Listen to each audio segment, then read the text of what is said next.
Welcome to Uncle Weepy's Depression Dungeon, the least helpful self-help podcast. Here are your hosts, Paul Armstrong and Jeremy Fuchsa.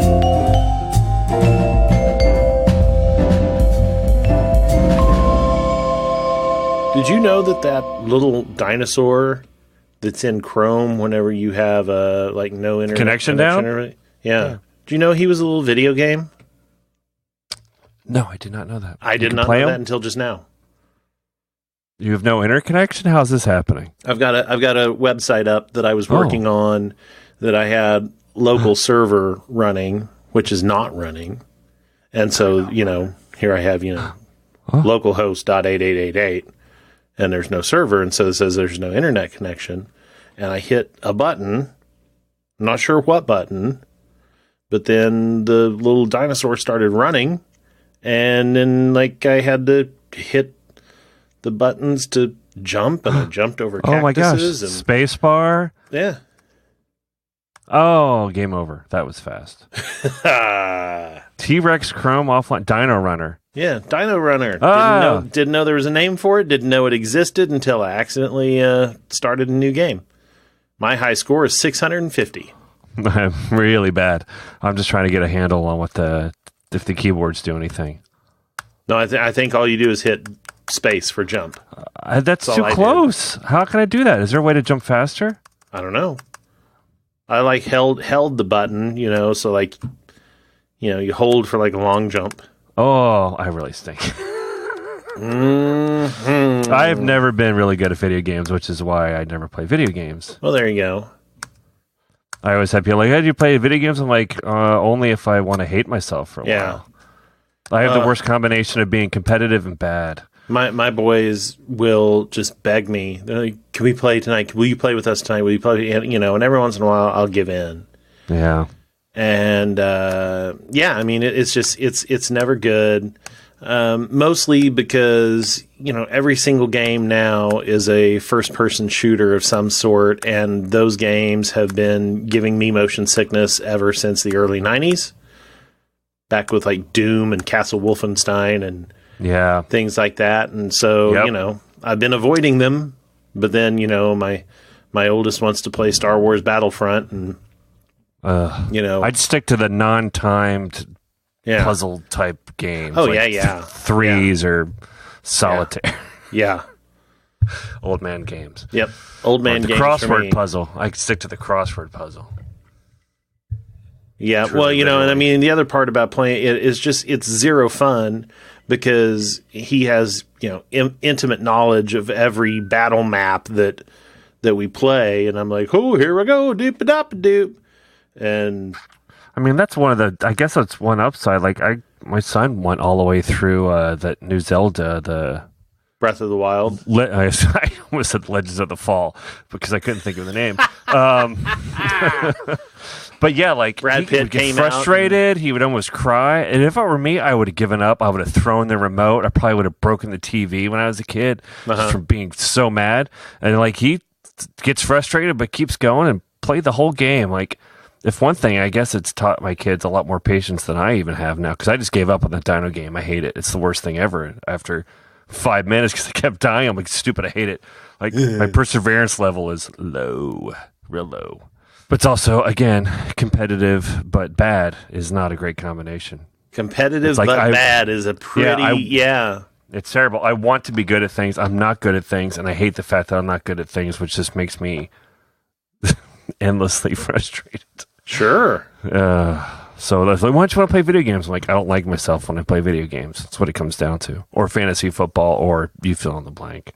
There you go. I heard some Mario sound. Yeah. There. Blip, blip, blip, blip, blip. You got a drink going, I hear. Got a little drink. I got water. We just came back from a frozen yogurt run and just chilling, letting my vast amounts of gunk settle. Gunk? Yeah, Are you a pipe? Yes, I am a pipe. I'm a conduit for food. I guess technically humans are pipes. Yeah, right? Humans are pipes. We're just a big old food pipe.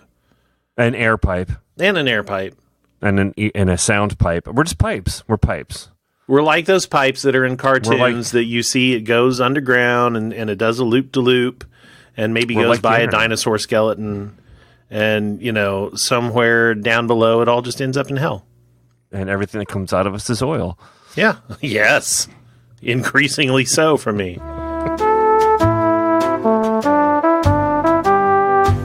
What is even happening?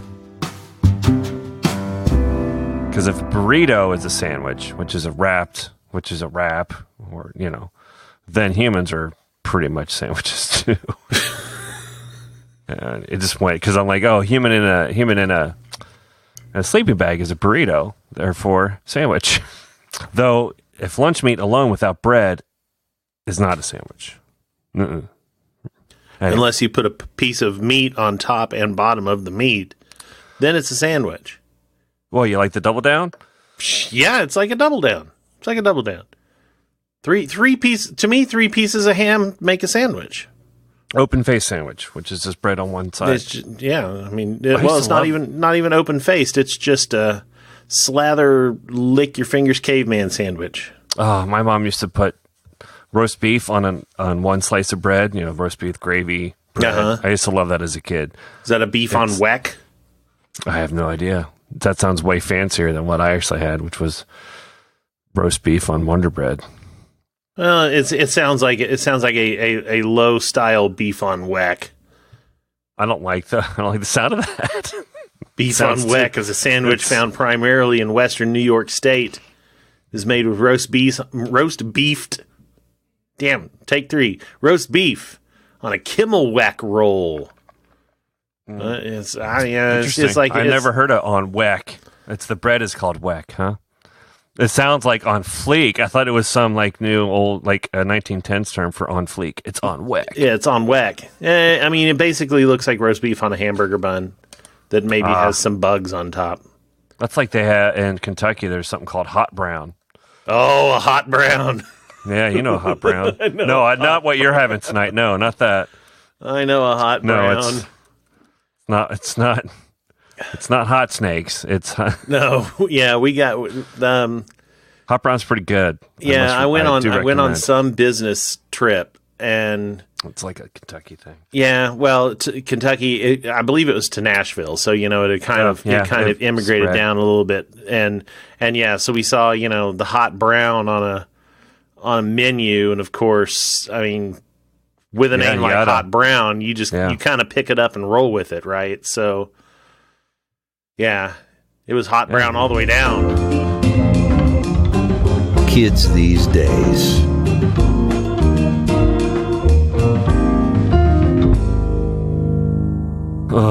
Having one of those I'm a terrible parent weeks. Ugh. What happened? I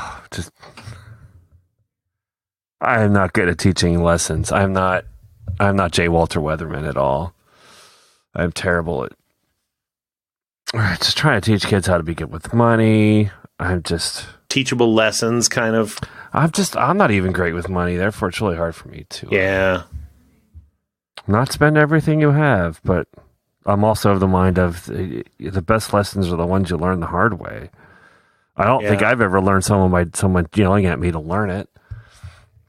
No. It's just a parenting style clash, and also clash with kids on how to best teach them how to grow up, and it's just no fun. It's no fun. Yeah, so I don't recommend it. So you got kids with money burning holes in their pocket. Yeah. Yeah. And we can see their bank account. We see what they do. We're like, you gotta stop spending the money, and then they do it, and you're like, hey, I said, don't spend. You're gonna have nothing. You're gonna have nothing left, and then they have nothing left, and now it's why aren't they learning the lesson? I'm like, I don't know. I don't know. Yeah, and then and like you say, it can be tough if you have that problem yourself a little bit, Well, even if I don't, I just it's when they're of a certain age. How do you teach someone something without them like we've told you how to do it. You've taken classes on it, and if you're not following through, yeah, I don't know what else I can do. I can yell at you more about it, but I don't know that that's going to do. No, that's not going to do any good. I mean, I had the same problem as a kid. I mean, I was terrible with money. I feel like most of us are. Yeah, and I think that's probably pretty common. Yeah, it is. Just a. It's the parent worry. You're like, oh, they're never going to learn it. They're going to depend on me the rest of their life. Like, it just spirals quickly out of control. With sure. With everything, kids make immature mistakes. I mean, I don't know. I mean, like, I'm thinking about my daughter's 19, and my wife and I got married when we were 23. Yeah. I'm like, that's 4 years from now. Our parents must have just thought we were idiots. Yeah. Just idiots. Oh, yeah. Like, why are you doing this? Are you sure you know this person? And like, we were sure, 100% sure. But anyone looking back at someone in retrospect, it's always easier to be like, oh, so many things you don't know, of course. Yeah, absolutely. And somehow, despite not knowing anything, we've made it, 23 years. That's like a grown-up wedding anniversary. Yeah. We are officially grown-ups. Yeah. Yeah, that's a weird, like, you don't even know how to celebrate most of those times. Like, hey, cool, we made it. High five. I saw the wedding photo on Facebook. And yes. I'm sure your wife has probably heard this before, but she looked like Tori Spelling. Oh, Tori Spelling. I don't know if she's heard that one. She's heard that? I don't know how she couldn't have heard that. She used to get Grace Kelly. Grace Kelly, huh? Yeah, and I was like, someone wants Tori Spelling. Oh, I could see that. Yeah, it would have been not too far out of the realm of possibility. I'll have to ask. Because, I mean, that would have been the time frame. Yeah. T-Spell. Yeah, old T-Spell. I'm sure she got called that all the time, right? Well, see, that's why I figured, because, I mean, that would have been right around, that would have been the time. 95, when did 90210 was like late 80s, early 90s, right? Oh, 1990, exactly. On the nose. I didn't watch it. I don't think I ever watched it. I didn't watch a lot of it. It was too cool. I checked it out, That's too cool. In Melrose Place. I did have the long sideburns, that's for sure. Oh, yeah. Yeah. Can thank 90210 for that. Yep. Yes. Totally. Luke Perry. The Perrys. Starburns never cut on, though. No. Too bad Starburns never caught on. Oh, that reminds me. Did you get the Schraubing? Did you read the Schraubing article? I did read the Schraubing article. Oh, isn't that brilliant? That was pretty good. Which also reminded me, like, he did the voice of Cobra Commander in the G.I. Joe episode of Community. Yeah. And his voice is almost directed like that episode, too. Yes, he did. Yes. Which is actually a pretty good episode. But it's a very good episode. Yeah, just the Schraubing is the new form of trolling, sort of. It's kind of amazing. It's a subtle art, because when you read it, like, he does it. It has to be exactly the right thing said for the right response that he would give. And then there's no way out of it. Like, you can't respond to him because it'll just keep going, because it'll just be like, it's hard to explain it to people who don't know his humor or the way he responds to things. But basically he's like an expert troll, and that, like, just trolls you by repeating back to you what you've already said. Yeah. But in a way that makes you feel like maybe you did it wrong. Yes. And sometimes it is because you said it not clearly enough that it can easily jump on it. Like, it's just ridiculous. I love it. Although the picture is not Schraub on that article, it looks like Vincent Price. Nah, you know what? I think that is Schraub, though. He's bald. He's bald as all get out. Well, I know, but I think he's in makeup. You think that's a Schraub in makeup? Yeah, I think that was a Schraub in makeup. This looks weird. It looks like Vincent Price. Well, I know it does, but I'm almost sure that that's Schraub in makeup. The Steve Agee. How many B is Steve Agee tweets, "Who wants a Panasonic DVX 100B? I'll throw in a cassette player." Rob Schraub. How many B is it? Just doesn't make any sense, just because the title has 100B, which sounds like it could be 100 megabytes, but it's not. And he said, "How many B is that?" Just He is definitely a acquired taste. Like in a recent episode, someone was screaming out on Harmontown in the audience. No, they obviously couldn't hear the person, so he just kept yelling back at them with nonsense. Like that. That's all it sounded like they were doing. Did you hear? Have you heard the one this week from the planetarium? Yes. Good Lord. That whole thing about the girl that came up and made them talk about 1930s history and everything was probably the most depressing 10 minutes of any podcast I've ever listened to. It got real down. It got real down. I can't remember why they had her come up now. Was it because they were asking someone who knew history? No, they were asking somebody who wanted to share the moment I became a nerd. Oh, yeah. Yeah. And so, she came up, she had her story. And I tell she maybe just a little bit off, and I could tell that they picked up on that real quick too. Yeah. But they were cool about it though, and that's their crowd. They know their crowd. Yeah. Oh yeah. And it was really, really interesting. Yeah. They let her go on for a while. Yeah, they did. Then it sent everyone into sort of an existential. Well, but then I loved it. They're like, well, tell us about the history of the 30s, and Crittenden was, or not, and you can tell me if you don't want to, because I am apparently the only person on the stage that does not want to harm you. Yeah. Also, I kind of remember. Was she the one that brought up the project? Yeah, she did. Project Paperclip, or whatever it's called. Project Paperclip. No, was that her? Or was that different? Oh, no, that's due by Friday, maybe. I don't know where all my podcasts are missing together. It was like where we hired Nazis to make the space program, basically. I heard it on some podcast. Yeah, that had to have been due by Friday. Yeah, I haven't listened to that one. But it would have been the 30s as well, or I guess it would have been the 40s. Yeah. Now, I remember that, and I saw a TV episode about all of that at well, it's like learning about Mexican repatriation and all the other stuff. It was a show that had something to do with all of the abandoned places around the world, and one of them was a test launch site in Nevada where they did a lot of the stuff, and where Werner Braun and and all the Project Paperclip guys were building stuff, and yeah. Have you ever looked to see how many abandoned missile silos we have? It's crazy. Yes. And a lot of them are top secret. So there's probably way more of them. Oh, yeah. It's. I mean, I guess it is a huge country, so it's not like it's anywhere you go, there is one. But it's, and some major cities have some. You're like, what? Where? Yeah. How? Yeah. Yeah. I think I read today somewhere about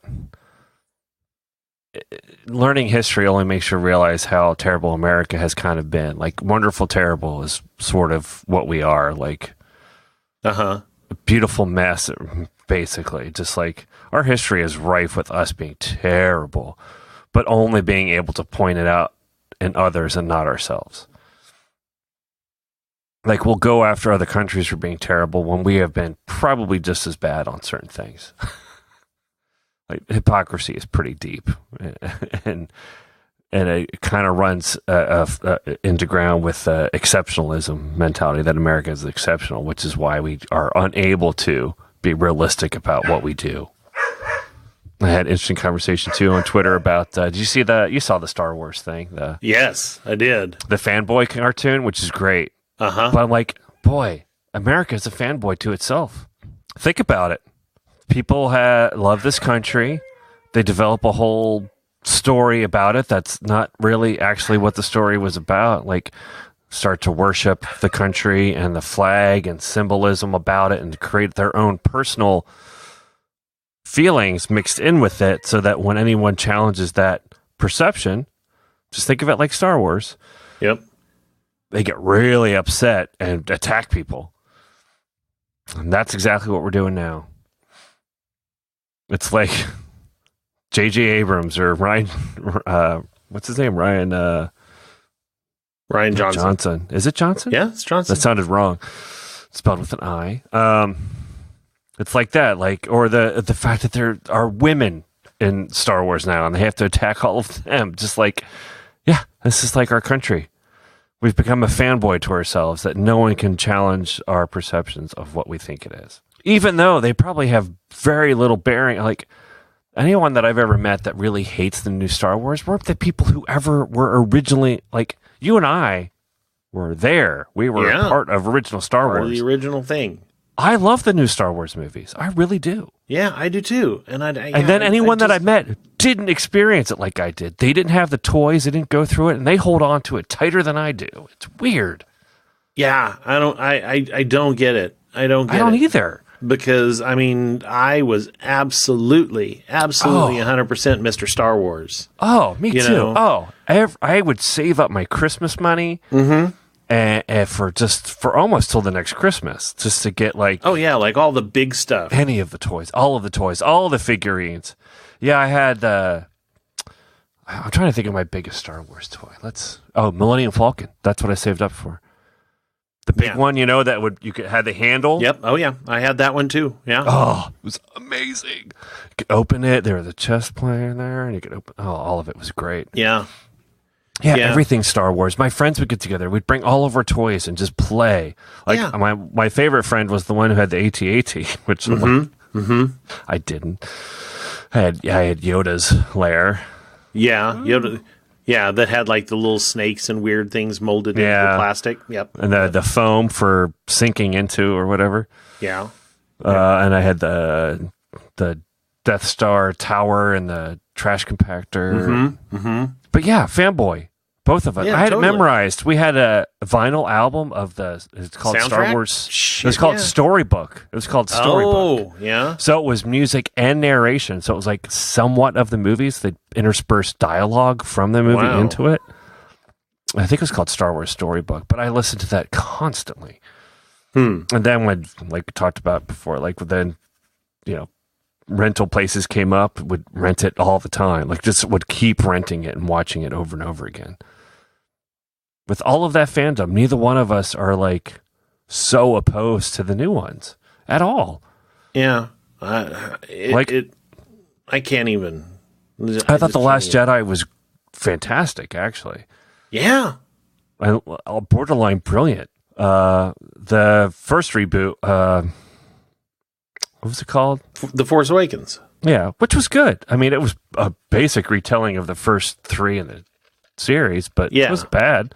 Rogue One was good. Solo was really fun. But all I hear is people that are like 10 years, 15 years younger than me hating on them, like just despising them. I don't get it. I don't get it either. They weren't part of the... No. It's not ruining their childhood. It's ruining... Yeah. I mean, they experienced it just very differently than we did, but I don't get it. But I get like the parallel again back to like kind of how America treats itself. Like most of these people are holding on to the country that they didn't form, that they didn't know about, that they don't really probably know the history of that well. Yeah. To make such grandiose adulation for. Like you don't really understand the rules of how a flag should be used and respected because you put it on your clothes, and that's a no-no. Like you think you're showing patriotism, but you're going against the articles of I don't remember where it is. The flag code. Yeah. Or you don't really know our founding fathers. You believe they're this story that people tell you, but you don't really know anything about them. Nor did you go to take a look at it. No. You've created a story based on whatever. Created this nationalism. If there's a version of nationalism for Star Wars, it's what's happening. It's just fandom. The First Order running around. Yeah. I mean, basically, it's out of control fandom. Star Wars, America, same thing. Yeah. A lot of that story is sadly parallel. Like, a lot of misogyny. A lot of pretty intense hatred for no good reason. We can't have nice things. We just can't have nice things. That's what it is. It's what it is. We're a parking lot and a dumpster. We're a parking lot inside a dumpster? Yes. Actually, a parking lot inside of a landfill. That's what we are. pointless. I just don't like when people say that drain the swamp. I'm like, swamps are good. There's nothing wrong with Swamps are good. Swamps are necessary. Yeah. You know what's not necessary? A parking lot inside of a landfill. And that's what we have. Yes. Oh, ba-da-ba-ba-da-ba.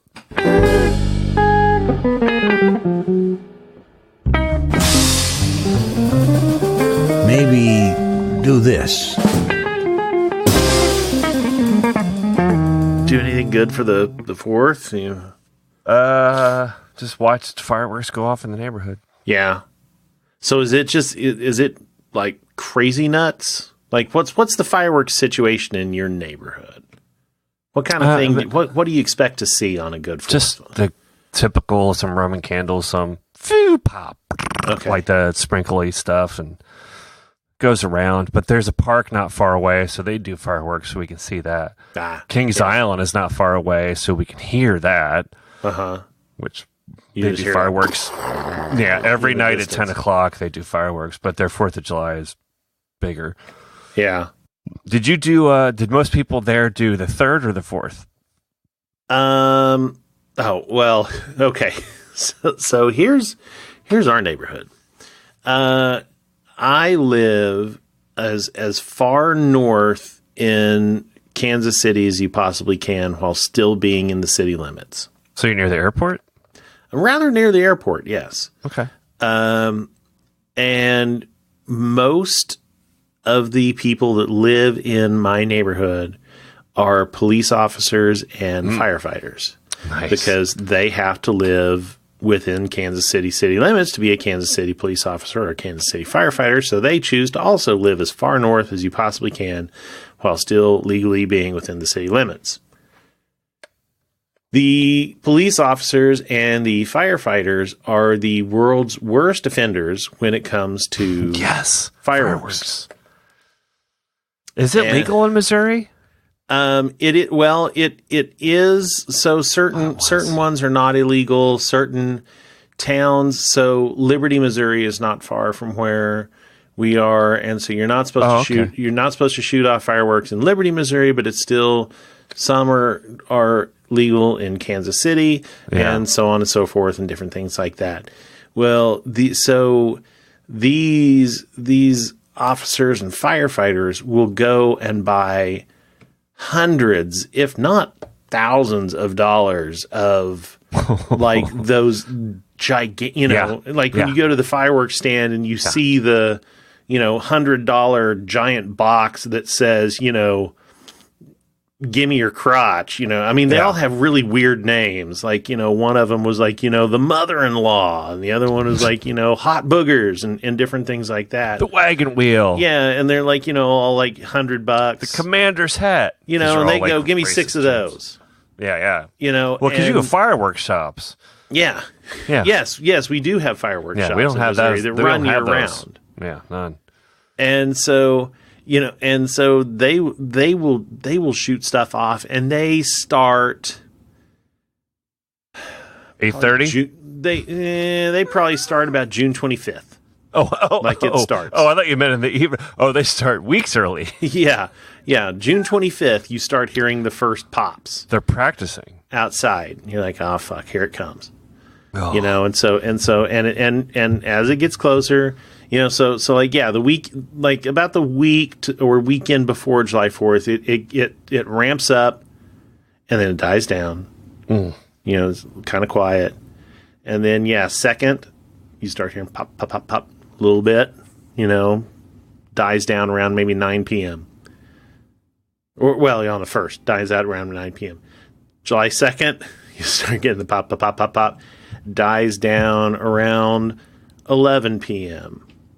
3rd goes till about midnight, and then I think the last explosions I heard in our neighborhood on the 4th was probably around 1:30 in the morning. Oh, jeez. Yeah, I mean, and that's not it's cool. Yeah, it's especially because you have work the next day. It's kind of a double-edged sword. I mean, at least you don't have to go anywhere, I suppose. Yeah, right? we have had the pleasure of seeing many amazing fireworks displays put on by everybody else in the neighborhood. So we'll go buy $20 worth or something just to go play around and do some stuff in the street or whatever. But yeah, I mean, once we've spent our 10 minutes shooting the $20 worth of stuff, we're like, okay, are we going to sit on the front porch or on the back deck? And we just kind of go with whichever side of the house is making the most noise, and we will prop up and we'll sit there for hours and just watch the insanity. That's crazy. We were at my sister-in-law's house this 4th, and it wasn't much.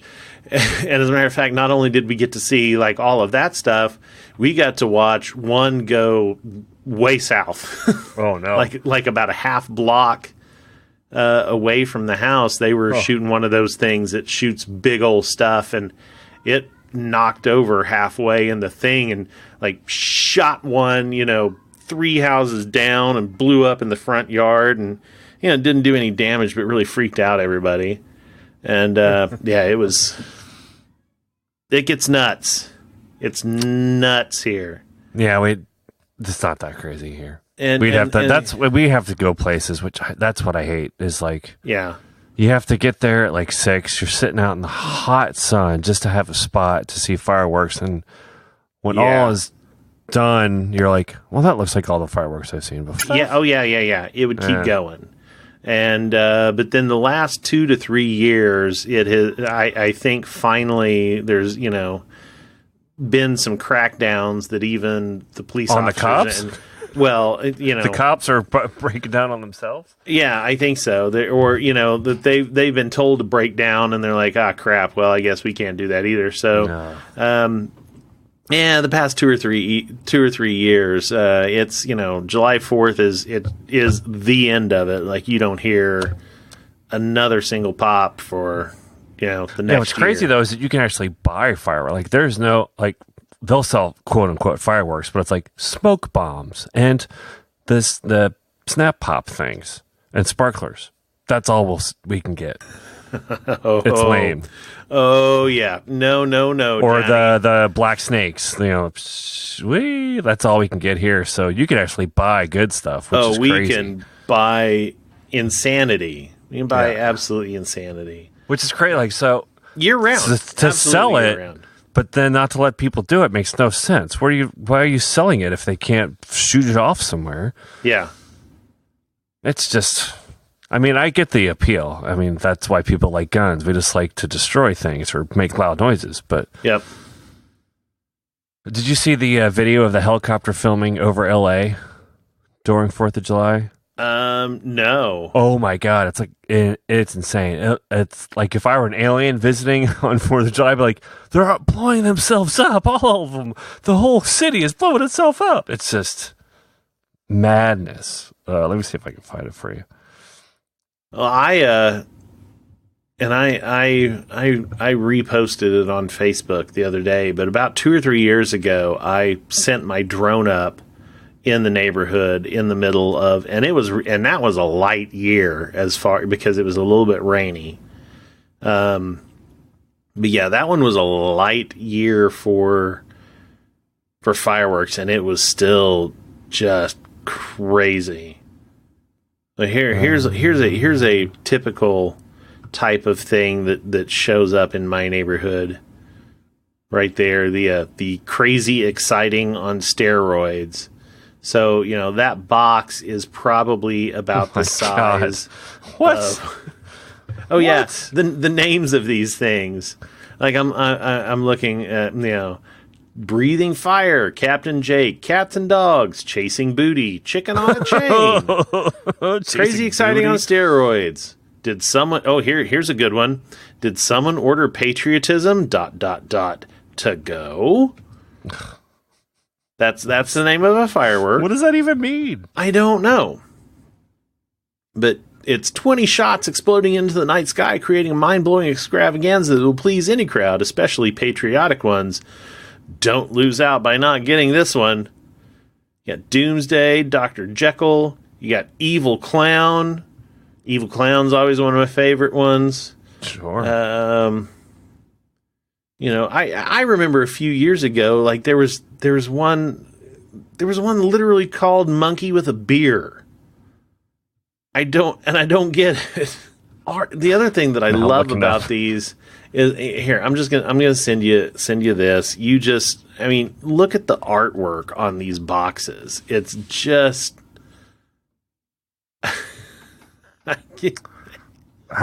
Someone's designing this. I wonder if it's someone's designing them. They're designing them very poorly. Fountains, finales. You can just have a section for finales. Oh yeah, finales is where all the big ass boxes. That's what I know. Like the Taste of the $100 pieces. America's Celebration. There's got to be a lot of America ones. Oh yeah. Oh, they go on forever. Yeah. American Trucker. Oh, let's see what that one is. And I love that they have videos that they could show, so you can see what you get before you decide to, plop down $100 on the. This has been my perennial favorite over the past 5 years. I've never actually watched it, but I've seen the box many times. It's just simply called Yikes. And the Yikes has got a baby baboon or a baby orangutan on the. What the? Why? Why? I don't 15 know. shots of Yikes. Oh, wow. See, okay, Good yes. Lord. So this drone footage that you sent me, mine does not look that dissimilar to that. You're the town? In my neighborhood. Yeah, this is like all over LA. It's just like continual explosions. There you go. There's the Did you drone this? Yeah, I drone this. This is my neighborhood. Oh, that's ridiculous. Yeah. Is this a time lapse? No. That's happening that fast? That is not time lapse. That is real time. Oh, that's ridiculous. Me just flying the drone. That is totally ridiculous. Uh-huh. Yeah. Did you were up high enough to not get hit? Oh yeah. How high can you go and not have to contact somebody? I took it about I took it up to the ceiling, which is about 400 feet. Does it alert you when you've gone too high? It is chip limited. So it will not let you go any higher? No, it will not go any farther than what's under the FAA ceiling. Have you tried shooting fireworks off of it? No. Well, I don't even have this drone anymore. Oh. I got rid of it because I was going to upgrade to a airplane. A little sleeker model that I could truck around a little bit easier, because those DJI Phantoms are large machines that, there's no good way of really transporting them anywhere unless you get some gigantic case to put it in. And I didn't really want to do that. Well, how big was it? How big did those get? Like, what, 5 feet wide or something? Oh, no. It wasn't anything that big. But, okay. You've seen the white. I've seen a bunch of them. I've seen the ones that have the blades drone that are out. I've had the ones that are more like fans.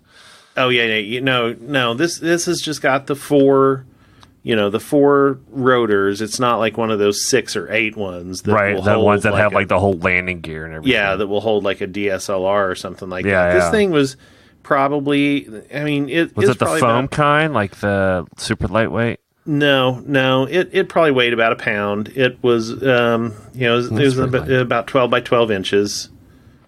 Not small. It was one of the last episodes. Mm-hmm. It was one of the last models where you had to supply your own camera, and so it just had a gimbal down at the bottom that you would pop a GoPro into. My dad has one. He's like, "Do you want one?" I'm like, "I don't. I just don't." I'd like to get another one. I feel like I'd get bored with it pretty quick. Like after looking at my neighborhood a few times, I'd be like, "All right, cool." Yeah, I didn't use it. I didn't use it a bunch for fun.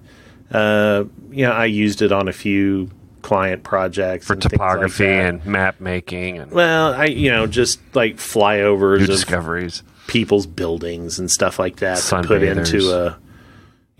into a video. But I used it enough to where it makes sense for me to get another one. Sure. And, I mean, it was one of those things that I definitely wanted to get another one, and then I just never got around to buying it. And then by that time, I had spent the money. And I think I would only use a drone to go ahead of me and find a parking spot. I'd put it in my car, I'd get close to Costco, I'd let it go, it would find the spot, and then it would hover on that spot and scare cars away.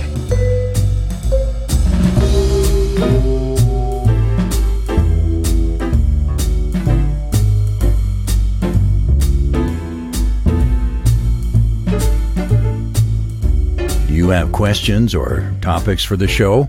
Call 816-535-1094 and leave a voicemail. Or reach us on Twitter at Uncle Weepy. If you enjoyed this show, first rate and review the show on iTunes, Google Play, or wherever you get your podcasts.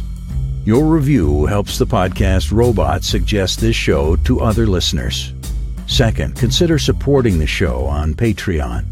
Patrons of the show get access to exclusive after-show material. Several levels of support are available. Visit patreon.com/Uncle Weepy for details.